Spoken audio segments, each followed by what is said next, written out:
नेपालको विकासका लागि स्वयंसेवा। यसै अभिप्रायका साथ देश विकासमा योगदान पुर्याउँदै आएको संस्था हो स्वयंसेवी अभियान नेपाल। भोलुन्टियर्स इनिसिएटिभ नेपाल VIN नामबाट पनि परिचित यस संस्थाको स्थापना सन् 2005 मा भएको हो। तत्पश्चात यस संस्थाले निरन्तर रूपमा शिक्षा, स्वास्थ्य र वातावरण, आर्थिक उन्नति र पूर्वाधार विकास जस्ता विषयहरूमा काम गर्दै आइरहेको छ। यी विषयहरू VIN ले निर्धारण गरेका विकासका 4 स्तम्भहरू पनि हुन्।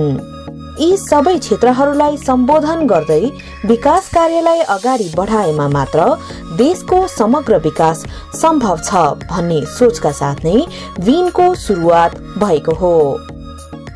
हामीले विकासका 4वटा स्तम्भका कुरा गर्यौं। त्यो स्तम्भ ठडाउनको लागि 6वटा कार्यक्रमहरूको विकास गरेका छौं। त्यो भनेको महिला सशक्तिकरण, बाल विकास, युवा सशक्तिकरण, वातावरण संरक्षणको व्यवस्थापन अनि हामीले चाहिँ जनस्वास्थ्य कार्यक्रम अथवा public health and medical care भन्छौं। यी 6वटा कार्यक्रम मार्फत 4वटा विकासका स्तम्भहरू सम्भावना छ प्रत्येक समुदायमा। हाम्रो परिकल्पना त्यही नै हो। VIN का मुख्य 6 कार्यक्रमहरू छन्: युवा सशक्तिकरण, महिला सशक्तिकरण, बाल विकास, जनस्वास्थ्य, वातावरण संरक्षण र विपद व्यवस्थापन। यी कार्यक्रमहरू अन्तर्गत पनि काठमाडौँ, नुवाकोट र ओखलढुङ्गा जिल्लाका विकट ठाउँका सीमान्तकृत समुदायलाई लक्षित गरी 50 भन्दा बढी परियोजनाहरू सञ्चालित छन्। यी परियोजनाहरू सञ्चालन गर्न VIN ले देश विदेशका स्वयंसेवकहरूलाई परिचालन गर्दै आइरहेको छ। जितपुर फेदीमा 1000 जना महिलाहरू, त्यसैगरी ओखलढुङ्गामा 650 जना महिलाहरू र काभ्रेस्थलीमा 325 जना महिलाहरू चाहिँ एउटा गोलबद्ध भएर समूहमा रहेर उनीहरू चाहिँ एउटा सहकारी निर्माण गरेर लाग्नु भएको छ। त्यसैगरी बालबालिकाहरूको छात्रवृत्ति प्रदान गरेका छौं। बाल क्लबहरूको गठन भएको छ, युवा क्लबहरूको गठन भएको छ। पानीहरूको मुहान संरक्षण गर्ने वाटर क्वालिटी हामी चेक गरेर उहाँहरूलाई पानी खान योग्य भएको नभएको जाँच गरेका छौं र उनीहरूलाई कसरी पानी शुद्धिकरण गर्ने भनेर सिकाएका छौं। महिला सशक्तिकरणका लागि VIN ले विभिन्न कार्यक्रमहरू सञ्चालन गर्दै आइरहेको छ। हालसम्म यस संस्थाले 22,000 भन्दा बढी महिला दिदीबहिनीहरूलाई सिपमूलक तालिम तथा समसामयिक विषयहरूमा शिक्षा दिइसकेको छ। साथै ग्रामीण भेगका 3,440 महिलाहरूलाई सहकारी संस्थाहरूमा आबद्ध गराई उनीहरूको वित्तीय सेवामा पहुँच बढाएको छ। दिदीबहिनीहरू आबद्ध हुन गाह्रो मान्नुहुन्थ्यो। समूहमा दिदीबहिनीहरूको एक घरबाटै निस्कन गाह्रो थियो। उहाँहरूलाई घरबाट निकालेर बाहिर ल्यायौँ। उहाँहरूले समूहमा आबद्ध भएर कार्यक्रमहरू गर्ने, काम गर्ने गर्नुभयो र त्यसपछि उहाँहरूले आय आर्जनका कामहरू पनि जस्तो एउटा व्यवसाय बन्ने कामहरू पनि उहाँहरूले गरिराख्नु भएको छ, भइरहेको छ। त्यसलाई हामीले चाहिँ निकै उपलब्धिको रूपमा, निकै राम्रो रूपमा चाहिँ हामीले लिइरहेका छौँ। VIN द्वारा सञ्चालित परियोजनाहरूबाट काठमाडौँ, नुवाकोट र ओखलढुङ्गाका 4000 भन्दा बढी महिला दिदीबहिनीहरू प्रत्यक्ष रूपमा लाभान्वित भइरहेका छन्। हरेक क्षेत्रमा स्वयंसेवी अभियान VIN को ठूलो सहयोग छ। स्वयंसेवी अभियान नेपालले हामीलाई चाहिँ खाताहरू, हाम्रो सहकारी संस्थामा आवश्यक पर्ने 4 खाता, पासबुक, ऋण खाता दिनुभएको छ। कोहीले साबुन बुनाइहरू यताउति गरिरहनु भएको छ, फरक छ। मैले चाहिँ बाख्रामै गरिरहेको छु। विभिन्न किसिमका भोलन्टियरहरू आउनु भएको छ। उहाँहरूले पनि अब यस्तो कपडाहरू सिलाउने, देश विदेशमा हाम्रो पहिचान बढाउने, हामीले बनाएका ड्रेसहरू लगेर प्रचार गर्ने पनि गर्नुभएको छ। त्यसबाट हामी धेरै खुसी छौँ। VIN को आर्थिक सहयोगमा तारकेश्वर नगरपालिका जितपुर फेदीमा अवस्थित तारकेश्वर महिला व्यावसायिक भवन निर्माण कार्य सम्पन्न भएको छ। हाम्रो यहाँ जति ऋण लानु भएको छ हाम्रो दिदीबहिनीहरूले, हाम्रो सही सदुपयोग भएको छ। हामी बेला बेला अनुगमन गर्न जान्छौँ।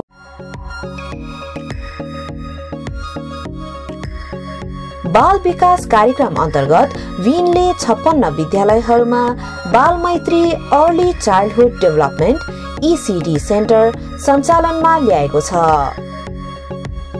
यसका लागि 200 भन्दा बढी शिक्षिकाहरूलाई ECD सम्बन्धी तालिम दिएको छ र 6 ECD भवनहरू पनि निर्माण गरिएको छ। यसैगरी हालसम्म 8 स्कुल कम्पाउन्ड निर्माण तथा 6 विद्यालयहरूमा शौचालय बनाउनुका साथै 50 विद्यालयहरूमा रङरोगन, 3 विद्यालयका पुस्तकालय व्यवस्थापन र 40 विद्यालयहरूमा बाल क्लबहरू गठन गरेको छ। भित्ते पत्रिकाहरू, सृजनात्मक सौगात किताबहरू, बालबालिकाहरूबाट विभिन्न कथा, चुटकिला, कविता, गजलहरू ल्याएर बालबालिकाहरू माझबाट यी कुराहरू बटुलेर किताबहरू प्रस्तुत गर्ने गरन भएको छ। यो बाल विकास खोलेपछि धेरै सेवा सुविधा भएको छ। बालबालिकाहरू चाहिँ स्कुल जाने हैन समयमा, अनि उनीहरूको चाहिँ एकदमै दिमागको एकदमै हातको विकास हुने। ECD साना बालबालिकाहरूलाई उहाँहरूले कसरी पढाउने, बसाइ व्यवस्थापन कसरी गर्ने भन्ने बारेमा सामग्री पनि दिनुभएको छ। बाल शिक्षिकाहरूलाई तालिम पनि उहाँहरूले उपलब्ध गराउनु भएको छ। सिद्धिचरण नगरपालिका 1 नम्बर वार्डमा बाल सुलभ कक्षा कोठा व्यवस्थापन गरेर विशेष गरी विद्यालयमा ठुलो सहयोग गरेको छ। 14 जना विद्यार्थीहरू जो जेहेन्दार छन् तिनीहरूको आर्थिक अवस्था अति न्यून छ र जो नियमित विद्यालय आउँछन् तिनीहरूलाई विशेष रूपमा सहयोग गर्नुभएको छ। विनले उपलब्ध गराएको छात्रवृत्तिका कारण 400 भन्दा बढी गरिब तथा जेहेन्दार विद्यार्थीहरूले पढ्ने मौका पाएका छन्। यसैगरी कैयौं विद्यार्थीहरूलाई शैक्षिक सामग्री पनि उपलब्ध गराउँदै आएको छ। हामी एउटा सामान्य परिवारमा हुर्केका कारण पढ्नलाई धेरै कठिन भइरहेको थियो। त्यसबेला उहाँ स्वयंसेवी अभियानहरूले सहयोग गर्नु भएर अहिले पढ्न सहज भएको छ। अब मेरो एउटा छोरो चित्रबहादुर राई अहिले किताब कापीहरू यसो उसो सहयोग राम्रो पुगेको हुनाले राम्रो लागेको छ मलाई। उहाँहरूलाई चाहिँ म राम्रो धन्यवाद दिन चाहन्छु। छोरो छैन, हामी बुढाबुढी छौँ, बुहारी छ, अनि त्यस कारणले नातिलाई सहयोग गर्नुभएको उसले गर्दाखेरि हामीलाई धेरै सहयोग भइरहेछ। मेरो माइली छोरी 3 वर्ष भयो, स्वयंसेवा अभियानले सहयोग गरेको अहिले हामीलाई धेरै राम्रो छ।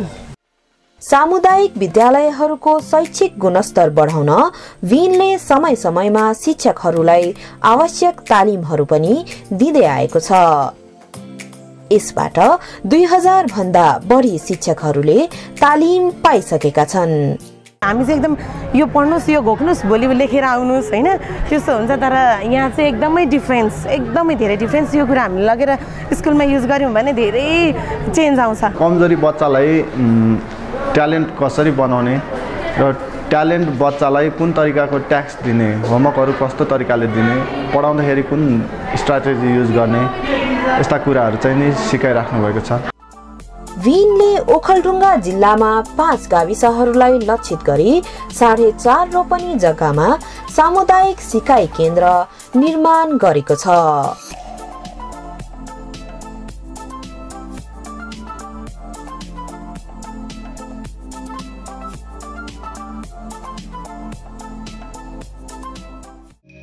विनले सीमान्तकृत वर्गको स्वास्थ्यमा दीर्घकालीन सुधार ल्याउनका लागि स्वास्थ्य कार्यक्रम अन्तर्गत 4 मुख्य कार्यक्रम खानेपानी, स्वास्थ्य तथा सरसफाई वाश, स्वास्थ्य सेवा, विद्यालय स्वास्थ्य र स्वास्थ्य अनुसन्धान मार्फत समुदायमा सेवा पुर्याइरहेको छ। यस संस्थाले निशुल्क हेल्थ क्याम्पहरूको पनि आयोजना गर्ने गरेको छ, जसबाट हालसम्म 97,936 मानिसहरू लाभान्वित भइसकेका छन्।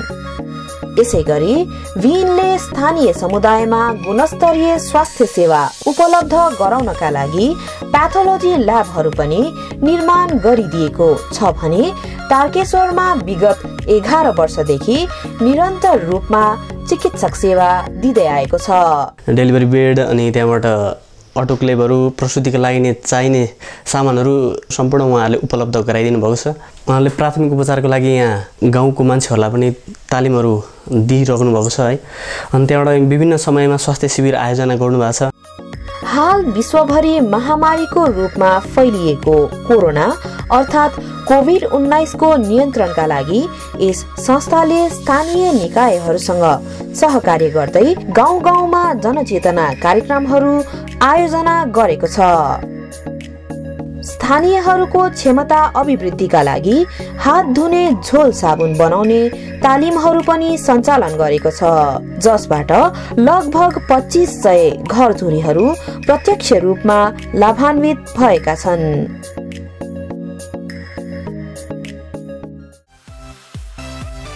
युवाहरूलाई सशक्त बनाउने उद्देश्यका साथ विनले आफ्नो कार्यक्षेत्रमा 15वटा युवा क्लबहरू गठन गरेको छ। यी क्लबहरू मार्फत उनीहरूलाई जीवन उपयोगी तथा व्यावसायिक सिप विकास तालिमहरू प्रदान गरिँदै आएको छ। माइक्रोसफ्ट, एमएस वर्ड, एक्सेलहरूबाट धेरै राम्रो ज्ञान दिएको छ। उहाँहरूलाई धेरै धन्यवाद दिन चाहन्छु। एक त हैन, उनीहरूले हामी यस्तो ठाउँमा आएर नै उनीहरूले धेरै सहयोग गर्नुभएको छ। पहिला पनि भिनले हामीलाई यहाँ धेरै प्रोग्रामहरू सुरु गरेको थिए अनि अहिले हामीलाई कम्प्युटर प्रोग्राम उनीहरूले दिनुभयो। भिनलाई चाहिँ म के भन्न चाहन्छु भने यसरी नै उपलब्धि हुँदै जाओस् हैन, उनीहरूले हामीलाई पनि सहयोग गर्दै जाउन् र हामी पनि उनीहरूलाई सहयोग गर्दै जान्छौँ भन्न चाहन्छु। स्वयंसेवी अभियान नेपाल विनले वातावरण संरक्षणका लागि पनि उल्लेखनीय कार्यहरू गर्दै आएको छ। यस अन्तर्गत कृषि, वन, मौसम परिवर्तन, फोहोर मैला व्यवस्थापन, सांस्कृतिक धरोहरहरूको संरक्षण, विपद व्यवस्थापन जस्ता कार्यहरू गरिँदै आएको छ। यस कार्यक्रम मार्फत 2500 शौचालय निर्माण, 4 खुल्ला दिशामुक्त क्षेत्र घोषणा, 4 समुदायमा पानी शुद्धिकरण अभियान, भूकम्प पीडितका लागि 550 अस्थायी घर निर्माण, 45 विपन्न परिवारको घर निर्माणका लागि आर्थिक सहयोग तथा स्वयंसेवक उपलब्ध, 100 कृषकहरूलाई कृषि, वन र पर्माकल्चर सम्बन्धी तालिम प्रदान लगायतका कार्यहरू भएका छन्। आफूले हासिल गरेको सिपबाट चाहिँ मैले विभिन्न किसिमका तरकारीहरू उत्पादन गरेर विभिन्न डाले घाँस तथा भुइँ घाँसहरू लगाएर चाहिँ मैले वातावरण जोगाउनेदेखि पशुपालनको लागि मलाई एउटा भरथेक भएको मैले महसुस गरेको छु।